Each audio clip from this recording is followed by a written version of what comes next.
नमस्ते, सत श्री अकाल, अस्सलाम वालेकुम। उम्मीद करते हैं आप सब लोग खैरियत से होंगे और बहुत ही मजे में होंगे। तो आज की जो हमारी रिएक्शन वीडियो है वो लब पे आती है दुआ बन के तमन्ना मेरी, उसके ऊपर जो कंट्रोवर्सी हुई है अभी यूपी में उसके ऊपर है।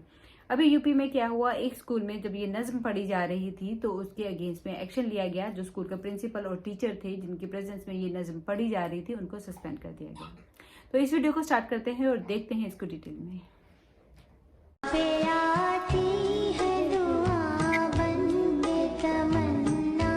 प्रार्थना में बुराई क्या है? अल्लाह मुझको नेक राह पर चलाना, बुराई के काम से बचाना, जरूरतमंदों की मैं मदद करूं, जितने गरीब गुरबा जो लोग की नफरत आखिर कौन फैला रहा है? सही मायने में बच्चों के दिमाग में कील कौन ठोक रहा है?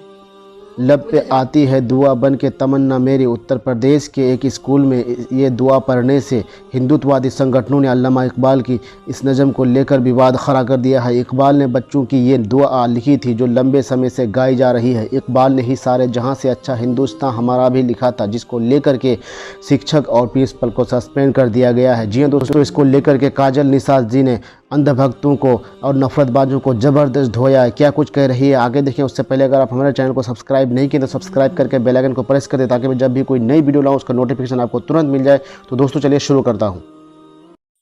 नमस्कार, मैं काजल निशा। लब पे आती है दुआ बन के तमन्ना मेरी, मेरे अल्लाह बुराई के काम से बचाना मुझको, नेक जो राह है वो दिखाना मुझको, जरूरतमंदों की मैं मदद करूं और जो गरीब लोग हैं उनसे मोहब्बत करूं। इस प्रार्थना में बुराई क्या है?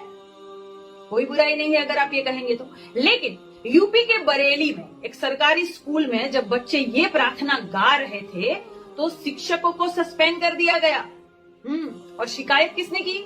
विश्व हिंदू परिषद के नगर अध्यक्ष ने कहा कि बच्चों को ये अल्लाह अल्लाह वाली प्रार्थना गवा के सब बच्चों को भड़का रहे हैं शिक्षक। ये बच्चे सनातन धर्म तो भूल जाएंगे, ये तो फिर अल्लाह अल्लाह गाने लगेंगे। इस प्रार्थना में बुराई क्या है दोस्तों? प्रार्थना में बुराई क्या है? अल्लाह मुझको नेक राह पर चलाना, बुराई के काम से बचाना, जरूरतमंदों की मैं मदद करूं, जितने गरीब गुरबा जो लोग हैं उनसे मोहब्बत करूं, आपस में बैर न हो, आपस में मोहब्बत हो। ये अल्लामा इकबाल साहब की बहुत सुंदर नज्म है दोस्तों। लेकिन हिंदू के देश में, हिंदू सरकार में हिंदू एकदम डरा हुआ है। हिंदू जो है वो कुंभकर्ण बन के एकदम सोया हुआ है, जगा हुआ नहीं है। तो हिंदू को डर लग गया। तो योगी सरकार ने तुरंत शिक्षकों पर कार्रवाई की और शिक्षक को सस्पेंड कर दिया गया। अब बच्चों को तो पता भी नहीं होगा। अगर बच्चे से पूछा जाए कि बेटा ये बताओ तुम्हारे शिक्षक को, तुम्हारे टीचर को क्यों निकाला गया, तो बच्चा बोलेगा पता नहीं, मुझे तो कुछ नहीं पता, क्योंकि उसे पता ही नहीं है। लेकिन यहाँ कील ठोका जा रहा है, बचपन से ऐसे कील ठोका जा रहा है कि देखो तुम हिंदू हो, वो मुसलमान है, सब लोग अलग अलग है। हाँ, अगर ऐसा है तो मुझे ये बताइए कि आतिफ असलम कौन है? कौन है वो? मुसलमान है। शब्बीर अहमद कौन है? मुसलमान है। मुसलमान तो छोड़िए, आतिफ असलम जो है वो तो पाकिस्तानी प्लेबैक सिंगर है, पाकिस्तानी मुसलमान है। और उसका बहुत अच्छा गाना जो आजकल हिंदू सबसे ज्यादा गाता होगा और हिंदू सबसे ज्यादा पोस्ट करता होगा, वो सुंदर गाना तेरे दर्द से दरबार से दर्द से मिलती शिफा, तेरे दर्द से दरबार से दर्द से मिलती शिफा, फैसला ले ले हौसला दे दे, तेरे रंग में नू रंग औलिया औलिया औलिया। याद है औलिया क्या अर्थ होता है इसका? औलिया का अर्थ होता है मुसलमान का संत। बताओ।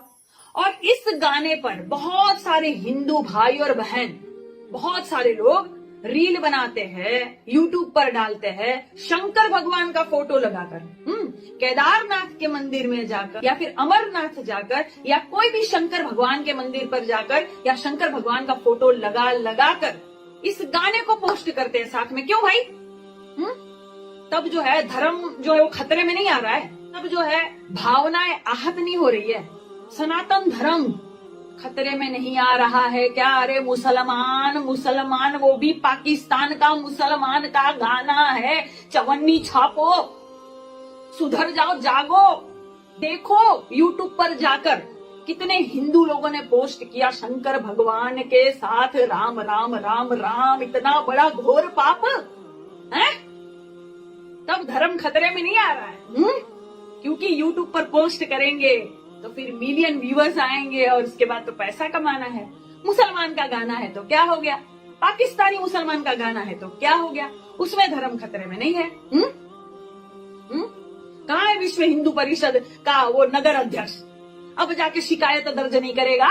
हाँ, लेकिन यही तो खूबसूरती है कि गाना मुसलमान का, कोई मुसलमान गा रहा है, मुसलमान के ऊपर कोई गाना है और हिंदू भगवान का फोटो लगा लगा कर इस गानों को पोस्ट करो, यानी एकदम एकता, आपस में भाईचारा। यही तो इस भारत की खूबसूरती है। ऐसे भारत को तोड़ो मत, ऐसे भारत को जोड़ो और बात को समझो कि नफरत आखिर कौन फैला रहा है, सही मायने में बच्चों के दिमाग में कील कौन ठोक रहा है, मुझे जवाब दीजिए। आपको बताता चलूं कि ये मामला उत्तर प्रदेश के बरेली जिले का है, जहां एक सरकारी स्कूल के प्रधानाध्यापक और शिक्षक को इस बात पर निलंबित कर दिया है क्योंकि उनके स्कूल के बच्चे लब पे आती है दुआ बन के तमन्ना गा रहे थे। मामले ने तूल जब पकड़ा जब हिंदुत्ववादी संगठनों ने इसको लेकर पुलिस से शिकायत की। सोशल मीडिया पर भी एक वीडियो वायरल है जिसमें बच्चे नज़म का हिस्सा मेरे अल्लाह बुराई से बचाना मुझको गा रहे हैं दिख रहा है। ये प्रार्थना 1902 में अल्लामा इकबाल ने लिखी थी। अल्लामा इकबाल ने ही सारे जहाँ से अच्छा हिंदुस्तान हमारा भी लिखा है। जी दोस्तों, मीडिया रिपोर्ट्स के मुताबिक बरेली जिले के फरीदपुर गांव का ये स्कूल है जहां बच्चे इस प्रार्थना को गा रहे थे। इस पे आपकी क्या राय है कमेंट में जरूर बताएं। वीडियो को अधिक से अधिक शेयर करें, लाइक करें। अगर हमारे चैनल पर नए हैं तो चैनल को सब्सक्राइब करके बेल आइकन को प्रेस कर दें, क्योंकि जब भी मैं कोई नया अपडेट लाऊं, नया वीडियो लाऊं, उसका नोटिफिकेशन आपको तुरंत मिल जाए। तो चलिए दोस्तों, बहुत बहुत शुक्रिया देखने के लिए। लब पे आती है दुआ बन के तमन्ना मेरी, जिंदगी शमा की सूरत हो खुदाया मेरी। कितनी सुंदर कविता है। अल्लामा इकबाल ने तो कमाल कर दिया है। इकबाल शब्दों के जादूगर हैं, इकबाल महान शायर हैं, इकबाल को सलाम। कुछ इसी तरह से वामपंथी इस कविता, जो कि वास्तव में एक दुआ की तरह है, के पक्ष में सोशल मीडिया पर आलाप करते देखे जा सकते हैं। क्या आप जानते हैं कि जो टुकड़े टुकड़े गैंग कुछ दिन पहले तक फैज अहमद फैज के शब्दों पर लहालोट हो रहा था, वो अचानक से अल्लामा इकबाल के शब्दों को क्यों चाटने लगा है? इसके पीछे का एक और सिर्फ एक कारण है। लब पे आती है दुआ बनकर तमन्ना मेरी के विरोध में कुछ स्वर उठे हैं। इसे सरकारी स्कूलों में प्रार्थना के तौर पर गवाए जाने का विरोध हो रहा है। नमस्कार, आप देख रहे हैं TFI, जो है देश का सबसे विश्वसनीय अल्टरनेट न्यूज मीडिया पोर्टल, और मैं अवनीश तिवारी आपको बताऊंगा कि क्यों लब पे आती है दुआ बन के तमन्ना मेरी कविता को भारतीय स्कूलों में प्रतिबंधित करना चाहिए। दरअसल उत्तर प्रदेश के बरेली जिले के एक सरकारी स्कूल में लब पे आती है दुआ कविता का छात्रों से पाठ कराए जाने का वीडियो सोशल मीडिया पर वायरल हो रहा है। इस वीडियो में एक शिक्षक सुबह की प्रार्थना सभा में छात्रों से लब पे आती है दुआ का पाठ करवाता हुआ दिख रहा है। परंतु प्रश्न यह है कि इस प्रार्थना में ऐसा क्या है जिसके बाद न केवल यह मामला तुल पकड़ता जा रहा है, बल्कि स्कूल के प्रिंसिपल नाहिद सिद्दीकी और शिक्षक बजरुद्दीन को निलंबित भी किया गया है। लब पे आती है दुआ बन के तमन्ना मेरी, जिंदगी शमा की सूरत हो खुदाया मेरी, अर्थात हे खुदा, मेरी आपसे यही दुआ है कि मेरी जिंदगी शमा यानी दीपक की तरह हो। इस कविता की इन पंक्तियों के अर्थ को देखकर तो यही लगता है कि इस कविता का उद्देश्य सकारात्मक है, परंतु ऐसा बिल्कुल भी नहीं है। क्या वीर सावरकर ने अंग्रेजों से माफी मांगी? अकबर महान था, कर्ण सबसे बड़ा दानवीर था और दे दी हमें आजादी बिना खड़क बिना ढाल। ये सब झूठ है, मिथ्या है, फेक है। ऐसी भ्रांतियों को फैलाने वालों का कपार फोड़ा जाएगा TFI के इतिहास और संस्कृति चैनल पर। ऊपर वाले लिंक को दबा के सब्सक्राइब करिए। कविता की आगे की पंक्तियां ही पूरे विवाद की जड़ है। कविता में आगे की पंक्ति है, मेरे अल्लाह बुराई से बचाना मुझको। असल में यही वो पंक्ति है जो विवाद की जड़ है। इस कविता का समर्थन करने वाले तर्क देते हैं कि इसमें तो ऐसा कुछ भी नहीं है जो किसी की धार्मिक भावनाओं को ठेस पहुंचाए, परंतु प्रश्न यह है कि जो लोग दूसरे धर्म के हैं वो अल्लाह का नाम क्यों लेंगे। अब इस कविता के रचयिता पर ध्यान देते हैं। यह कविता अल्लामा इकबाल के द्वारा लिखी गई है। अल्लामा इकबाल भारत के विभाजन के पक्ष में था, यानी आज जो पाकिस्तान बना है उसमें अल्लामा इकबाल का भी योगदान है। इसलिए ऐसे व्यक्ति के द्वारा लिखी गई कविता का पाठ करवाने का कोई तुक ही नहीं बनता। इसके साथ ही हमें यह भी नहीं भूलना चाहिए कि अल्लामा इकबाल को पाकिस्तान में मुखबिर पाकिस्तान कहा जाता है, यानी पाकिस्तान का विचारक। टू नेशन थ्योरी बात सबसे पहले इसी शख्स ने की थी। इसके साथ ही इकबाल ने ही तराना-ए-हिंद कविता लिखी थी, जिसे आप सभी जानते ही होंगे, जो है सारे जहां से अच्छा हिंदोस्तां हमारा, हम बुलबुले हैं इसके ये गुलसिता हमारा।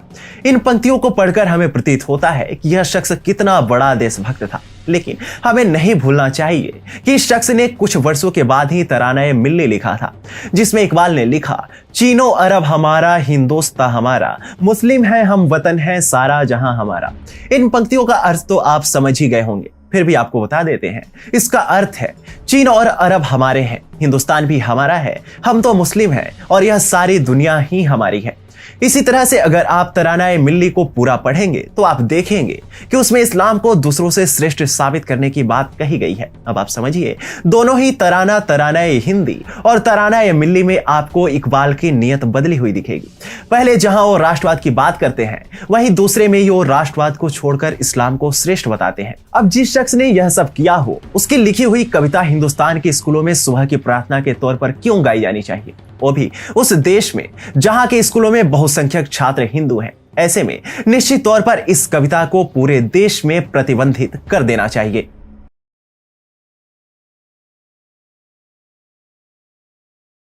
तो आप लोग बताइए, आप लोगों का क्या विचार है इस वीडियो के बारे में। इस वीडियो में आप लोगों ने दो लोगों की ओपिनियन देखी। फर्स्ट पार्ट में उन्होंने बोला था कि लब पे आती है दुआ बन के तमन्ना मेरी, हिंदुस्तानी स्कूलों में अगर पढ़ी जाए तो उसमें कोई बुराई नहीं है। वही दूसरी वीडियो में उन्होंने ये कहा था कि ये जो नज्म है ये हिंदुस्तानी स्कूलों में नहीं पढ़ी जानी चाहिए, क्योंकि इसमें अल्लाह का जिक्र आता है। तो जो नॉन मुस्लिम है वो अल्लाह से क्यों कुछ दुआ मांगे या अल्लाह को क्यों बोले कि मुझे एक नेक इंसान बनाए।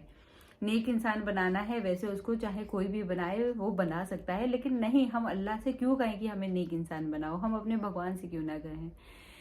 और सेकंड, ये जो नज्म है ये अल्लामा इकबाल ने लिखी है, इसीलिए ये सेकंड मुद्दा है। लेकिन सारे जहां से अच्छा हिंदुस्तान हमारा भी अल्लामा इकबाल ने ही लिखा है, ये कभी नहीं भूलना चाहिए। और इन्होंने जैसे मेंशन किया था कि अल्लामा इकबाल ने पहले लिखा था सारे जहां से अच्छा हिंदुस्तान हमारा, जब वो हिंदुस्तान का हिस्सा थे। तो ऑब्वियसली जब वो हिंदुस्तानी थे तब उन्होंने हिंदुस्तान के बारे में अच्छा लिखा, अच्छा बोला, अच्छा सोचते थे उस टाइम पे। लेकिन जब उनका अपना मुल्क बन गया तो वो अपने मुल्क के बारे में लिखने लगे और वहीं की बढ़ाइयाँ करने लगे। कोई भी करेगा, मतलब चाहे अगर हम हिंदुस्तानी हैं तो हम लोग अगर पहले कोई जो हिंदुस्तानी पाकिस्तान का हिस्सा थे वो पार्टीशन के टाइम पे अगर हिंदुस्तान में मूव कर गए हैं तो वो आज की डेट में सिर्फ और सिर्फ हिंदुस्तान की तारीफ करते हैं, वो नहीं पाकिस्तान के बारे में कुछ अच्छा सोचेंगे या अच्छा बोलेंगे। उनका फर्स्ट प्रेफरेंस जो रहेगा वो अपना मुल्क होगा। इन द सेम वे जो अल्लामा इकबाल हैं, जब वो पाकिस्तान का हिस्सा बन गए थे तो वो पाकिस्तान के बारे में बोलने लगे और हिंदुस्तान उनके लिए एक अलग मुल्क बन गया था। तो ये चीज़ हमें कभी नहीं भूलनी चाहिए कि जो इंसान जिस कंट्री में रहता है वो उसी के बारे में पहले ज़्यादा अच्छा बोलता है और ज़्यादा अच्छा सोचता है। तो आप लोग बताइए आपका इस बारे में क्या विचार है, और वीडियो पसंद आए तो लाइक शेयर एंड कमेंट कर दीजिए। चैनल पर नए हैं तो सब्सक्राइब कर दीजिएगा। Bye bye.